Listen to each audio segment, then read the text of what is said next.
Waktu itu saya mau berangkat kerja shift malam. Biasanya saya bawa motor, namun karena motor saya rusak, terpaksa saya harus berangkat naik angkot. Saya harus jalan kaki terlebih dahulu karena jarak dari rumah ke jalan raya cukup jauh, kira-kira sekitar 500 meteran. Waktu itu saya berangkat sekitar jam 10 malam. Saya khawatir akan terlambat, karena di sini jam segitu sudah jarang sekali angkot yang lewat. Waktu itu belum ada ojek online seperti sekarang. Singkat cerita, saya sampai di jalan raya. Jalanan cukup sepi. Saya menunggu angkot sendirian di bawah pohon besar yang tumbuh di pinggir jalan. Tidak ada orang lain kecuali bapak-bapak di seberang jalan sedang nongkrong sambil ngopi di depan rumahnya. Lalu, tiba-tiba ada yang menegur saya. "Berangkat, Kang." Sontak saya melihat ke arah sumber suara. Ternyata, sudah ada seorang bapak-bapak tersenyum kepada saya. Saat itu saya kaget. Sejak kapan bapak itu ada di samping saya? "Jam segini, angkot sudah jarang lewat, Kang," kata bapak itu. "Iya, Pak. Bisa-bisa saya terlambat nih." "Bapak lagi nunggu angkot juga?" tanya saya. "Iya," jawab bapak tersebut. Kita ngobrol ke sana kemari, hingga bapak-bapak tersebut menceritakan kejadian naas.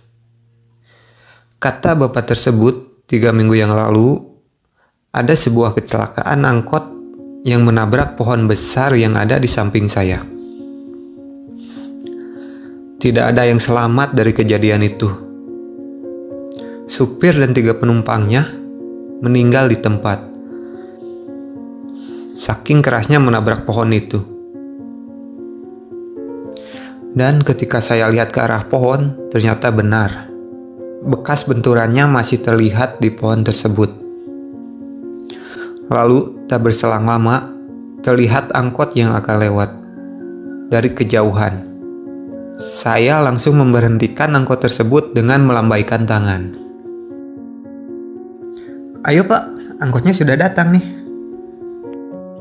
Angkot pun berhenti tepat di depan saya. Saya langsung masuk ke dalam angkot tersebut. Tapi entah kenapa bapak-bapak itu tidak masuk ke dalam angkot. Dia hanya tersenyum memandangi saya dari luar. Ya, awalnya saya nggak berpikiran yang aneh-aneh. Mungkin bapak-bapak itu lagi nunggu temannya atau nunggu siapa gitu. Di dalam angkot tersebut cukup sepi. Hanya ada seorang ibu-ibu dan 2 anak-anak kisaran 10 tahunan. Mungkin karena sudah malam juga. Singkat cerita, angkotnya mulai jalan. Namun disinilah saya mulai merasa aneh. Kok dari tadi jalan yang kita lewati sama? Kita kayak jalan di situ-situ saja. Karena takut terjadi hal-hal yang tidak diinginkan, akhirnya saya memutuskan untuk turun dari angkot tersebut. Kiri, kiri, kiri, kiri. Angkot pun berhenti.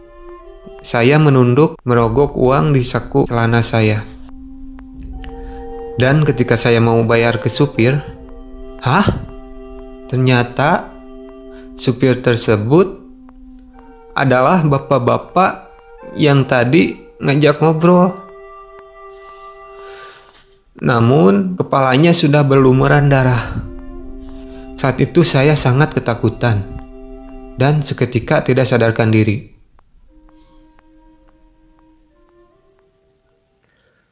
Dan ketika tersadar, saya sudah ada di rumah di seberang jalan. Saya ditolong oleh bapak-bapak yang tadi lagi nongkrong.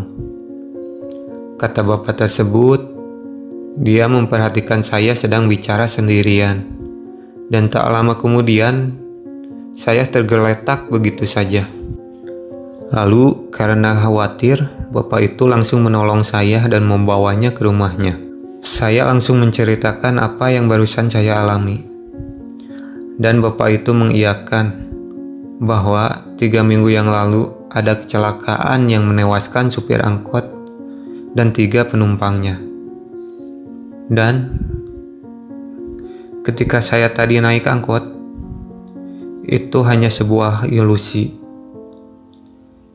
Sebenarnya, kata bapak tersebut, dari tadi saya tidak kemana-mana, hanya di situ-situ saja.